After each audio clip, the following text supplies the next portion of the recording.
Holland.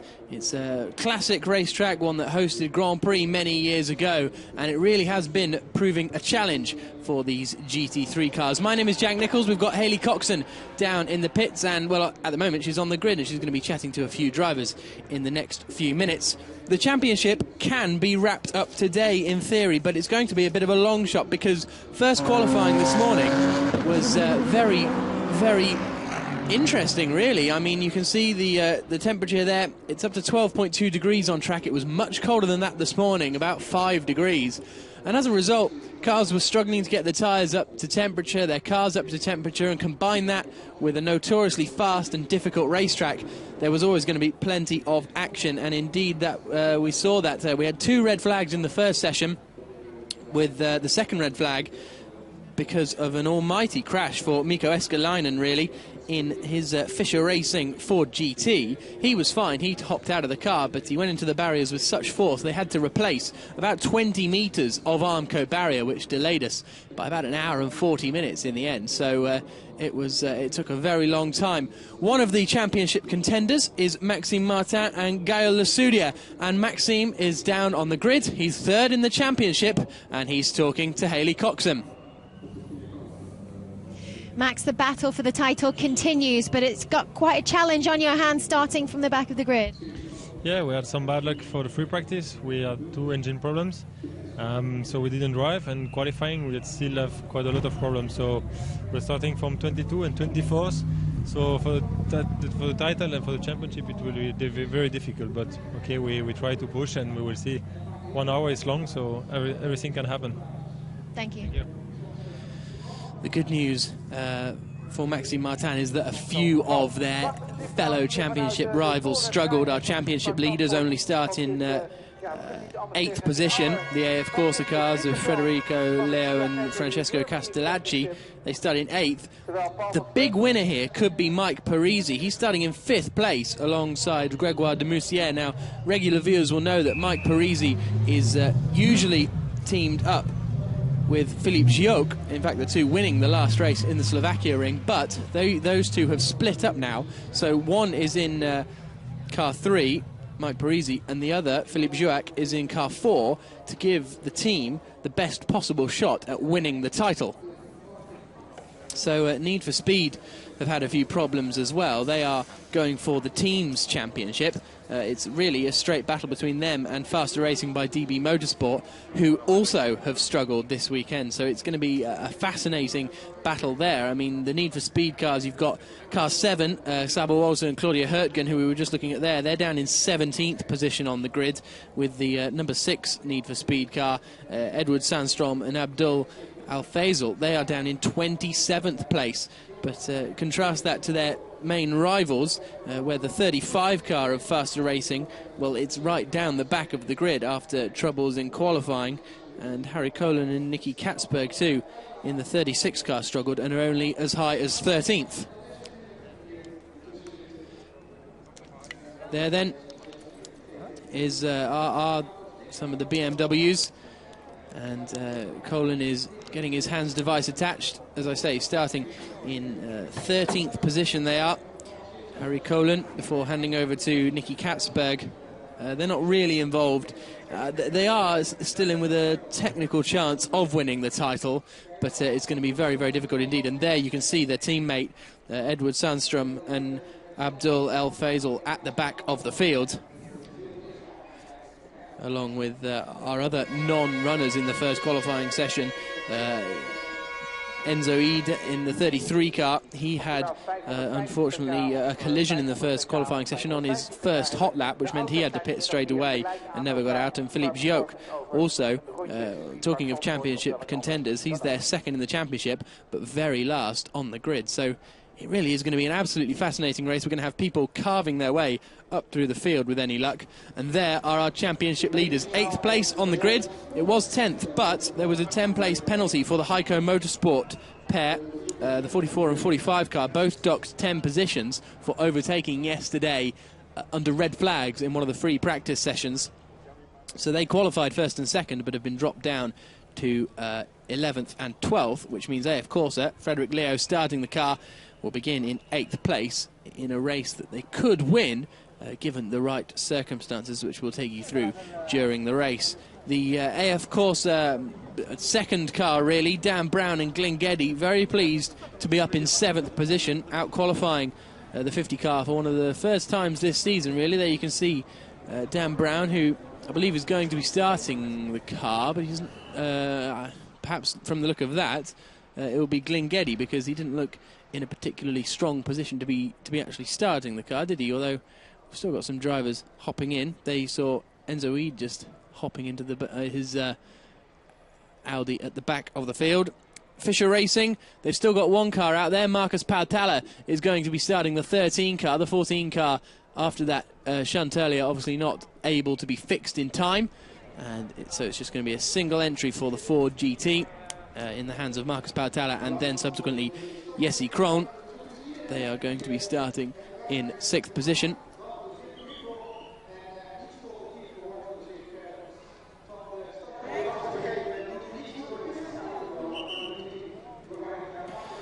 There is the Graf Racing car I was speaking about earlier, and it's Grégoire Demoutier and Mike Parisi. It's going to be curious to watch them come through the field as well, although they're only starting in 5th place, so really championship-wise they have ended up being in the strongest position as the grid now begins to get cleared. And that Graf Racing car, some 20 positions ahead of its teammates. There are the local experts in 4th place on the grid, Dennis van der Laar and Ronald van der Laar.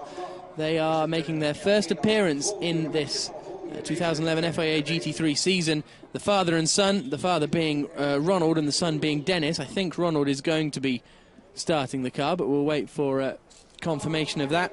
And alongside them on the second row, we've got the very strong performance this morning from Nicky Meyer-Melnhof. He was one of the first out of the pits. I think he was the first out of the pits. Got some laps in, some quick laps in, and then when all the red flag chaos came around, he was in the prime position to hold on to a good qualifying spot. So he starts 3rd on the grid. And then the front row of the grid, we have the Scuderia Vittoria Ferrari of Michael Lyons and Philippe Salquada.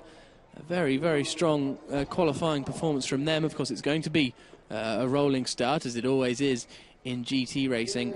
So the run down to turn 1 could be very interesting indeed. There is the car that's going to be started, I believe, by Michael Lyons, before handing over to Philippe Salquada at about the halfway point in the race. And they are not in the running for the championship overall, Philippe Salquada and Michael Lyons, because I don't think they've competed many of the rounds this year. No, this is only their second appearance. Certainly Michael Lyons, only his second appearance since Silverstone. But there are our pole position men, Paul van Splunteren, absolutely delighted to take pole position this morning. That's Maxime Soulet. You can see just tapping him on the shoulder and saying good luck. Paul at his home circuit. He was saying actually in the press conference, it was quite interesting, he's driven around here for 15 or 20 years, but only really in kind of touring cars, Clios, that kind of thing. So all of a sudden, driving a GT3 car, it's a completely different race. You have completely different reference points, different braking spots, so it's really been a learning curve for him. Here then the grid, Van Splunteren and Lyons on the front row, with row 2, Meyer-Melnhof and van der Laar. As I say, no real way of knowing, but I think it's Ronald van der Laar who's going to be starting that car. Pautala and Grégoire Demoutier starting on the 3rd row of the grid, and then we've got an all-Ferrari row 4 with Brown and Leo, our championship leaders, starting then in 8th position. Then we've got the 2 cars that were pushed down the field from earlier. Frankenhout put in a very strong qualifying performance. Mashitsky and Rossina, actually, those 2 will be on towards the front of the grid for tomorrow's race.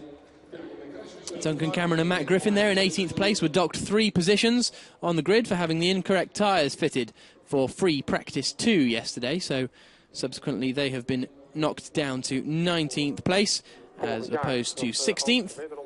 And then we approach the back of the order. Stovacek and Knoll, the 2 Czech drivers, they're down in 24th position. There's Gioch and Tom Jaeger down in 26th place, with Vos and Den Boer in 28th, because Vos and Den Boer, well, for the first qualifying session anyway, they couldn't get the car out in time, but because of the long delay, Hovert Vos was able, well, the team were able to get it sorted in time for Jeroen Den Boer to then subsequently go out in the second qualifying session and make up the positions that way. So at least then they have got a place on the grid for the second race, a little bit more respectable.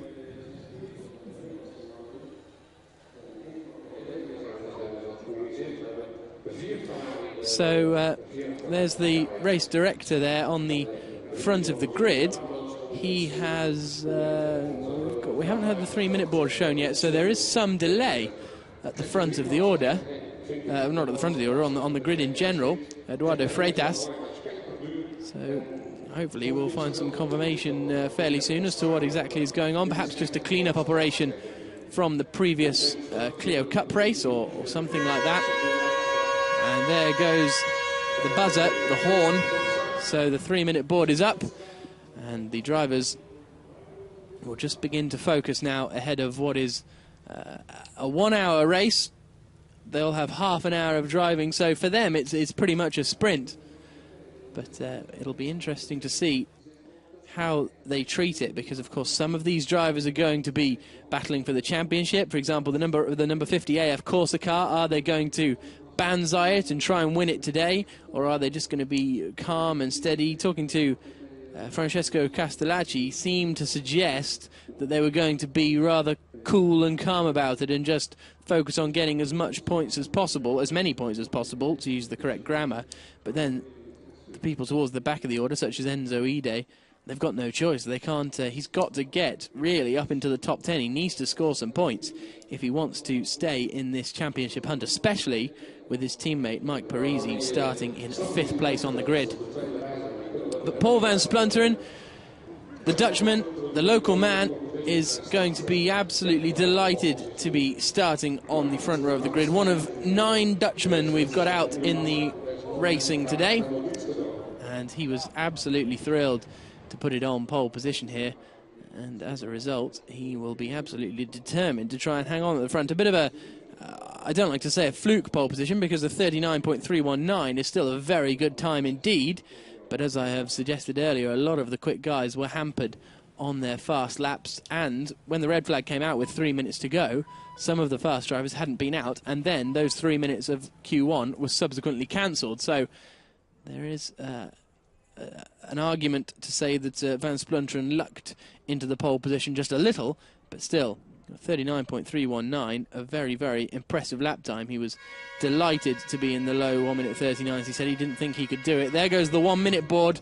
and you can see from that previous shot a fantastic, strong grid here this weekend. 30 cars I think we should have starting. No, actually it'll be 29, won't it? Because on row 16, Mikko Escalainen and the Fischer Racing car won't be starting. There is the point situation. Castellacci and Leo at the top. Gioc and Parisi have split up. They're in 2nd place, and then Lesudio and Martin are both in the number 9 Aston Martin. And you can see that it's fairly close for 2nd and 3rd, but the leader has just got a little bit of breathing room. All of these drivers still in contention. Jeroen Den Boer and Hovert Vos. Greg Franke down in 15th place. He's another man who has split from his teammate. So in order to try and get the best possible move up the order, him and Ide are usually together, and then we even have all the way down to 10th place in the championship Nicky Kautsberg and Harry Kolen still mathematically in with a chance of winning it, but with that many people in front of them, it's going to take an almighty accident really that wipes out most of the front runners for them to have any chance of sealing the victory. So realistically it's between the top 3 in the championship, I would say, as let's hear from our championship leaders. Federico Leo out in the car, Francesco Castellacci with Haley.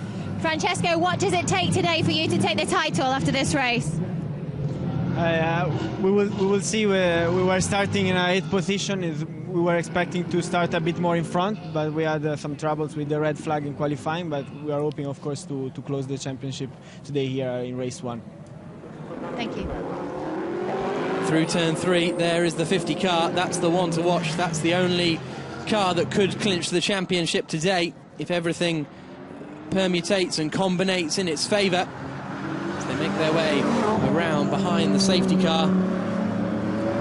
That is where, or is it just to the right here, I think, where Mikko Eskeläinen had his crash earlier on, and the Armco barrier was rebuilt. It was just coming up over that hill, I think. Well, no, it was just a little bit before that, wasn't it? It's very difficult to get a sense of perspective around Zandvoort because it's all long, sweeping corners, most of them right-handers. Only really 2-3 left-handers on the circuit, turns 3, 8 and 11. And the only real left-handers that bring it back in on itself. And there's going to be plenty of action. The GT3 Championship always brings plenty of action, but with so many quicker cars lower down the order and with so much at stake, it really is going to be, I've no doubt, a non-stop race, especially with pit stops as well, because the winners from the last race have to take a longer pit stop penalty. So Mike Parisi and Philippe Jouac have to take 15 seconds longer than everyone else.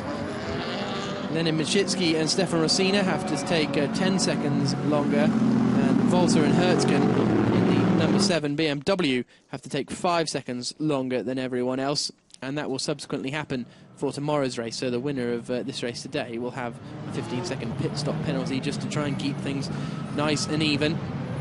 And there you see the 44 and the 45 car, 10th and 11th positions on the grid. So we're all neatly starting to form up now, because this is Kumo Bocht coming up to now before heading into the final corner. Paul van Splunteren and Michael Lyons on the front row. Then we've got the local experts, Ronald van der Laar in 4th position, just behind Nicky Meyer-Melnoff. So responsibility on the shoulders of Paul van Splunteren, the local man, delighted to be on pole position. Is he going to be delighted by the time he gets to the end of this race? We wait for the lights to go green here at Zandvoort. Round 11 of the 2011 FIA GT3 Championship is underway. Down towards Tarzan they come for the first time. It's a very good start from Paul van Splunteren. He's comfortably into the lead. Nicky Meyer-Melnoff trying to look up the inside for second places. We've got 3 abreast, a little bit further back in the field, all neatly around Tarzan. Good work. This large field makes its way now down towards the very tight turn 3 left-hander. Absolutely no runoff down here, as you'll see when the camera pans with the pack. Very neatly done, everyone, through the first 2 corners, first 3 corners as well. Now into the first real fast section of track, and Paul van Splunteren is beginning to pull away. Michael Lyons coming under a bit of pressure from Nicky Meyer-Melnoff. Side by side, it's side by side between the 2 BMWs, the 2 teams that are battling for the lead of the championship. Is that a position loss there for the AF Corsa car, I think? But into the right-hander at Master Box they are already, and they are all really fairly well behaved into the tighter right-hander as well. So the AF Corsa has lost out to one of the Heiko Motorsport Mercedes, I think. There is the 45 Heiko Motorsport Mercedes, Christian Frankenhaus starting that one. He is behind Dan Brown at the moment in the 51 AF Corsa car. As they come into the S's for the first time, Paul van Splunteren really beginning to pull away, and he's being helped because Michael Lyons is starting to back up Nicky Meyer-Melnoff and Van der Laar. Into the final corner they come. So at the end of the first lap, Paul van Splunteren has led a race of the GT3 European Championship. Across the line he comes now then. It's Lyons in 2nd place. It's Melnoff in 3rd. Van der Laar in 4th. 5th place is Grégoire de Moussière. We've got side-by-side again between those 2 BMWs. Championship leaders have dropped a position down to 9th. That's a very late move. Has he been able to stop it? Yes, he has. The Audi in the end loses 2 positions just because of the very brave lunge sent up the inside of it by one of the BMWs. Down into turn 3 then. There's the 36 car. He was we've got a spin for Gravity Charroux. So the number 12 Gravity Charroux car being started, I think, by Jan Stojivec, has has spun, I think, at turn 1. So there's Marcus Pautala in the number 13 Fisher car. He's up into 6th place then, just behind the 3 car of De Murcia. Into the tight right-hander. It's all very line astern at the moment. De Murcia is desperate to try and make a move on the 51 AF Corsa car in front of him, as much as Pautala is trying to... Oh, sorry, that's not De Murcia, it's De Murcia. And then that second white Mercedes is the 45 machine, isn't it, of Christian Frankenhurt. So, into the right-hander they come, down through the S's. Pautala, closely followed by Dan Brown. Closely followed by Frankenhout. So Frankenhout has managed to get past the 44 car as well. So a good start from Frankenhout, making up 2 positions as they come round to complete the end of lap 2. There are our championship leaders. They're not going to seal the championship if they finish all the way down there. Across the line they come. Here's a look from Van der Laar up the inside of Nicky Meyer-Melnoff. Not close enough. The Porsche has to back out of the move on the Lambo. Lamborghini was very close to the Michael Lyons Ferrari in front of it at the a lap ago. But all of a sudden he seems to have lost a little bit of pace, and now a real moving roadblock is Gregoire de Moustier. He is struggling to hold off the men behind. You can see the Gravity Charoo car now is going to get in the way perhaps as the race leaders come through. That's a strangely behaving car, isn't it? It looks like it's crabbing a little. The rear right, look at the rear right wheel, all out of kilter. He's obviously, if that was down at turn 1, wasn't it? So he's obviously been given a punt from the rear right of his car, which has spun him round down at Tarzan. But this battle over 3rd position continues. Nicky Meyer-Melnoff not quite keeping up the pace he would have wanted at the moment, and he's coming under a lot of pressure from Van der Laar. Into the left-hander at turn 8.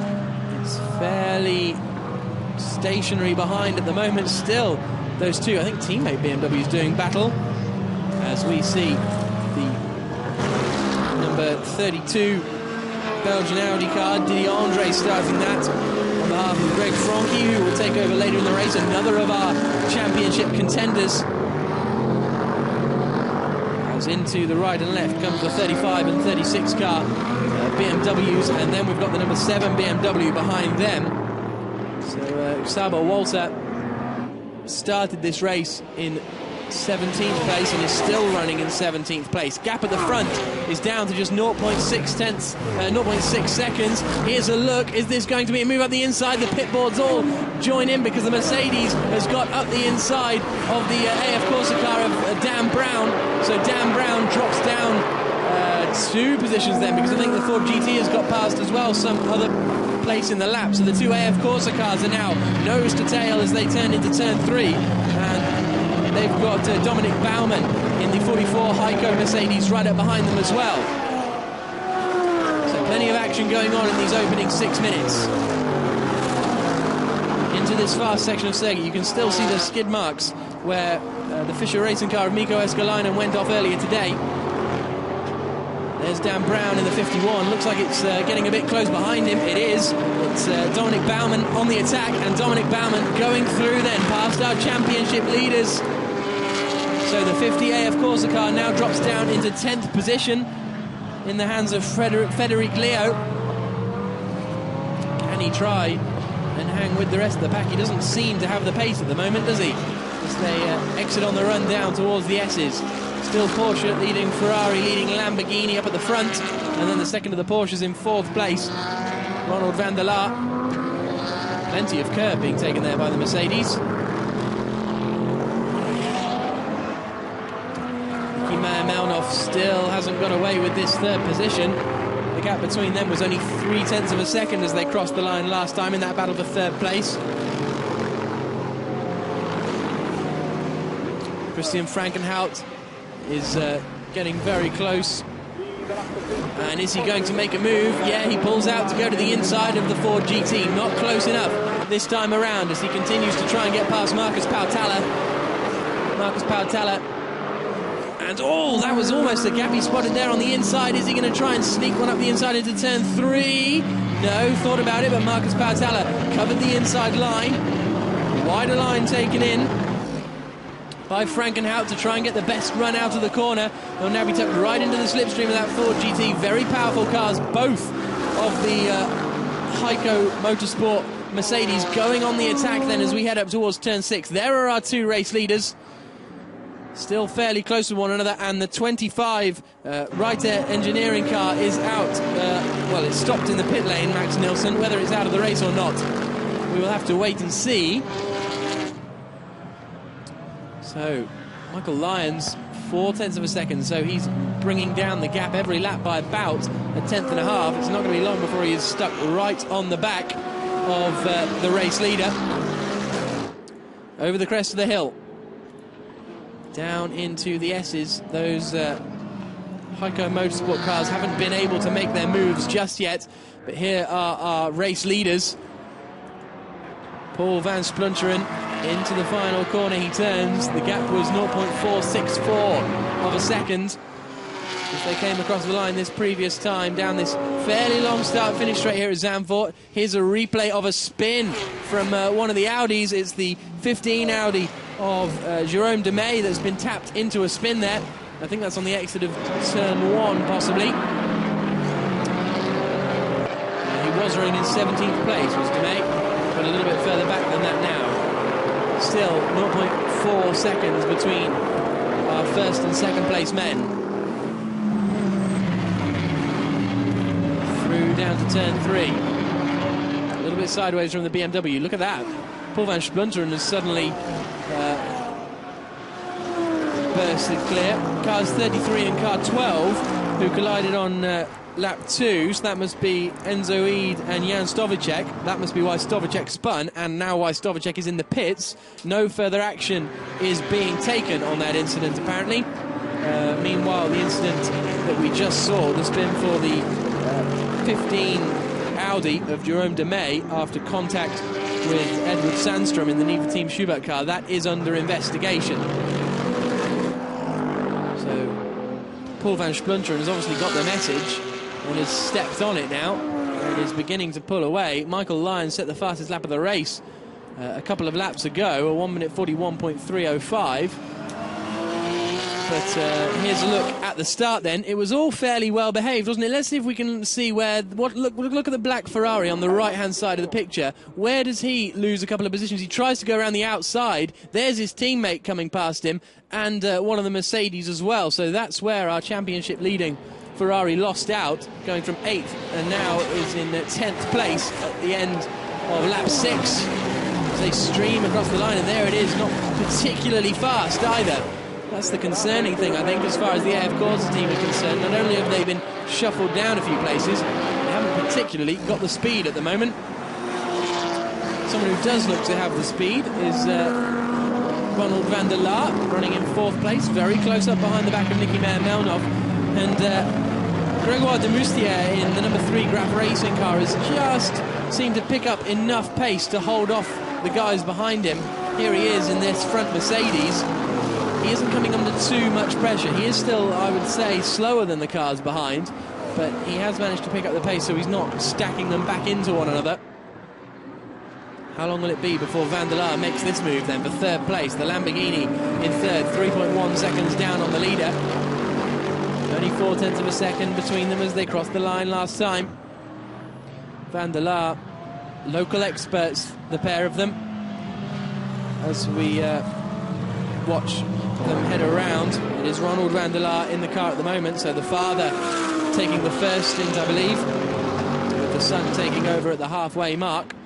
He's just dropped back a little bit, actually, hasn't he? So just a poor run through turn 8 and subsequently down the straight. The Porsche drops back considerably, actually, I would say.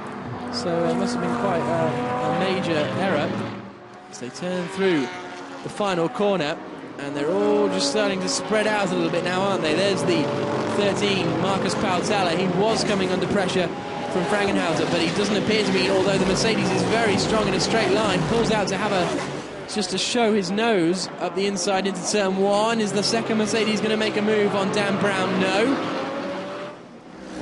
So they're coming to the first corner. And it looks as though that Lamborghini It must be very strong in a straight line compared to the Porsche, because look how quickly the Porsche catches back up as soon as they get into anything remotely tight and twisty. And then subsequently the Porsche will pull clear on this run up the hill towards turn 6. The gap at the front has gone up to 1.3 seconds now, so Michael Lyons not able to keep pace with Paul van Splunteren just yet. As they turn into Masterbosch. 6th corner on the circuit. There is the championship leading AF Corse cars. So the top 10 really very separate from everyone else. We've got the top 10 covered by 7.6 seconds, but then 10th to 11th is a further 4.2. So it's interesting the way the field spread has developed. De Moustier now closing in perhaps just a little bit on Ronald van der Laar in front of him for 4th place. The gap's really ebbing and flowing. It's quite strange, especially the pace of van der Laar. Sometimes it'll be right on the back of Maya Melnhof for 3rd place, and then all of a sudden now, from looking like de Moustier couldn't really keep the pace up in the early stages, he's now beginning to close in van der Laar. The gap between them as they cross the line, 0.7 of a second. And another faint look up the inside from Christian Frankenhout in the 45 Heiko Motorsport car. But not enough to get past Marcus Pautala just yet. Pautala, a man with plenty of tin top experience, didn't take the normal single-seater route, did karting and then headed straight to finish touring cars.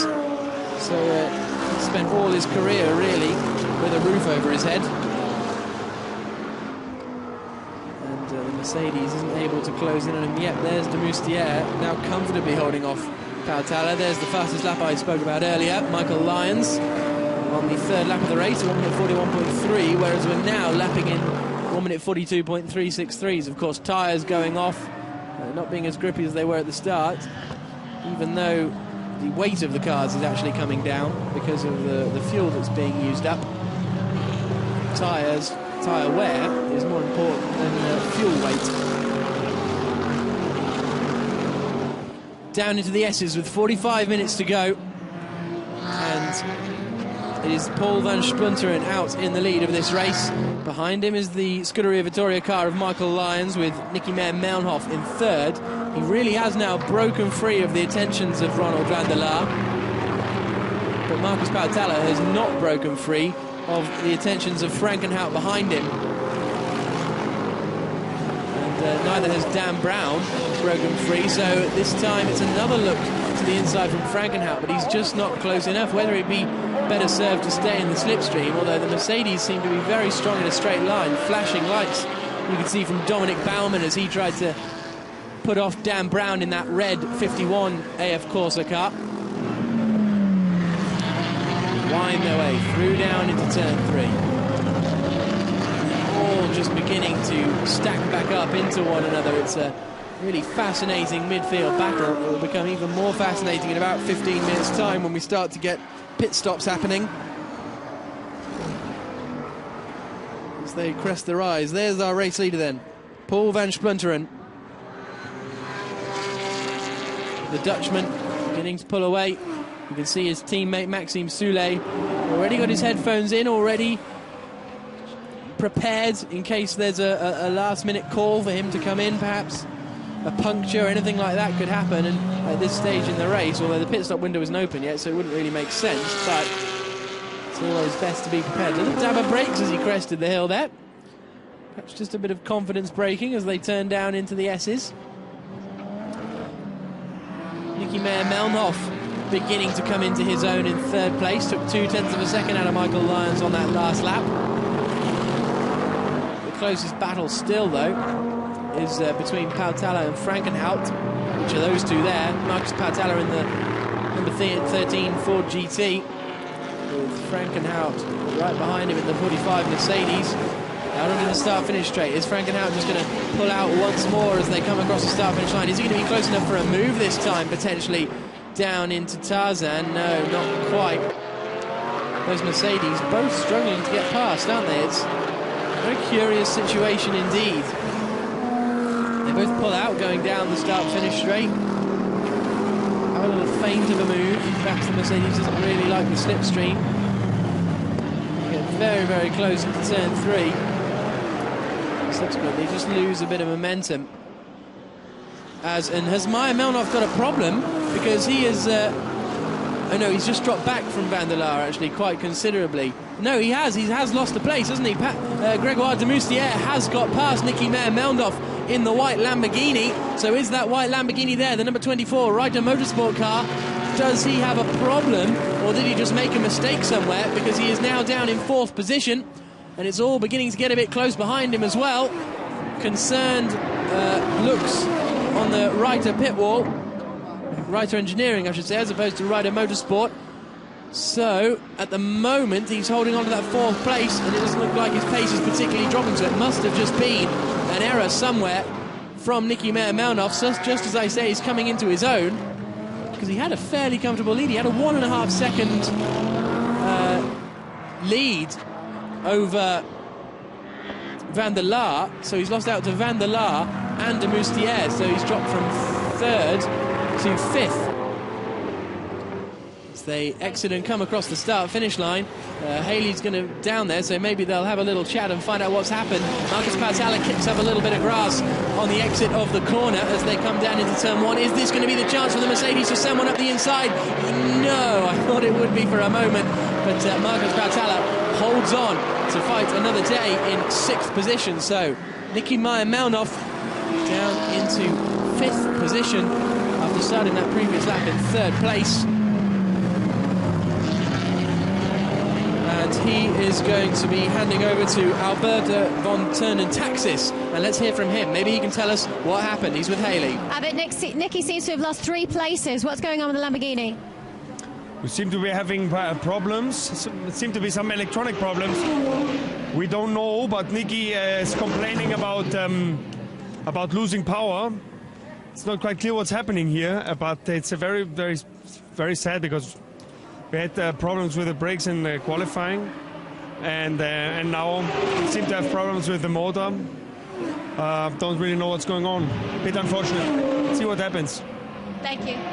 There is Nicky Meyer-Melnhof then, so we've got electrical problems on that 24 Lamborghini. And we've got the 2 car in the gravel. That is well and truly beats. Petri Lapalainen has gone off at, I'm guessing that's turn 7, would be my prediction. He gets out of the car and jogs away. Hopefully that won't call for a safety car or anything like that. They might be able to do that with a live snatch, but it looked as though that was up at turn 7, the Master Bosch corner. Pretty quick corner, plenty of opposite lock going on through there when I was watching in free practice yesterday. So let's take stock. Nicky Meyer-Melnhof still is in 5th place, so those problems don't seem to have affected him too badly on this lap. But he's now got Marcus Pautala and Frankenhout right up behind him. Still, Dan Brown able to hold off Dominic Baumann as well for 7th and 8th, and really dropping back now is the championship leading car. The 2 BMWs duking it out. That is 6 and 35 going head-to-head. Edward Sandstrom and Herbert Voss. Good to see Herbert Voss out there after his struggle earlier on, and that is Sandstrom getting past Voss actually, because Voss was marginally ahead as they came across the line in that battle for 13th place. Double waved yellows at turn 6. Oh my, well, that's that recovery truck parked right on the circuit. That's a bit risky, but obviously race director's happy. That's how marshalling should be done, really. None of this safety car every time something happens. Pautala having to defend. This could be crucial. Pautala defending means that the Mercedes will get a much better run through the corner. It's very strong in a straight line. We could see Pautala going very defensive down into the S's. Here we go. No, doesn't feel the need to. Confident enough to hold his ground, but the Mercedes is closer than it has been for a long, long time. Look at that. 2 feet separating them as they exit that corner, and we're now down into the final corner. This is where the Mercedes has been so strong in this battle for 6th position. And a rear right wheel in the gravel there for Dan Brown. That could hurt him as well. Is the Mercedes going to attack this time? As they head down the start-finish straight, whizzing under the camera, under that bridge.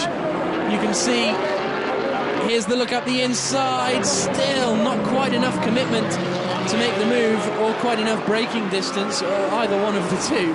But Frankenhout not close enough. He's still stuck in 7th place, and this must be very, very frustrating indeed. He will be desperate to make a move as soon as possible in the 45 Heiko Motorsport car. Pit lane window not yet open, not long until it does open though. So they crest the hill, down into turn 6, Chevlac, and then Master Bocht, where I think that car is being pulled out of the gravel trap. Yes, it is. Looks like the wheels have locked on it, hasn't it? So that number 2 car obviously stuck in gear. Look at this, they're all starting to pack up now behind Marcus Pautala, who really appears to be struggling in that Ford GT at the moment. He's driving an impressive defensive race. He's just behind Nicky Mounthoff then, about a second behind, as they head down into the S's again. Dan Brown not close enough to the Merc to do anything about it, and then we have our final 10th place man, Van Splunteren and Michael Lyon still separated by a second up at the front. Through the final corner, the Mercedes taking a wider line to just try and get the run. Again, I don't think he's quite as close this time to Marcus Pautala in the Ford GT compared to last time. Again, another little look out, but again, he doesn't fancy the lunge. Neither does the Mercedes behind, because it's quite cambered, Tarzan, the first corner. You end up turning in quite early, which doesn't really help the overtaking in some respects, because if you're turning in earlier, then there's less chance of the driver behind seeing you. But equally, because of its camber, it means if you are being overtaken, it is possible to hang it on around the outside and then have the inside line for the left-hand kick before Galashed.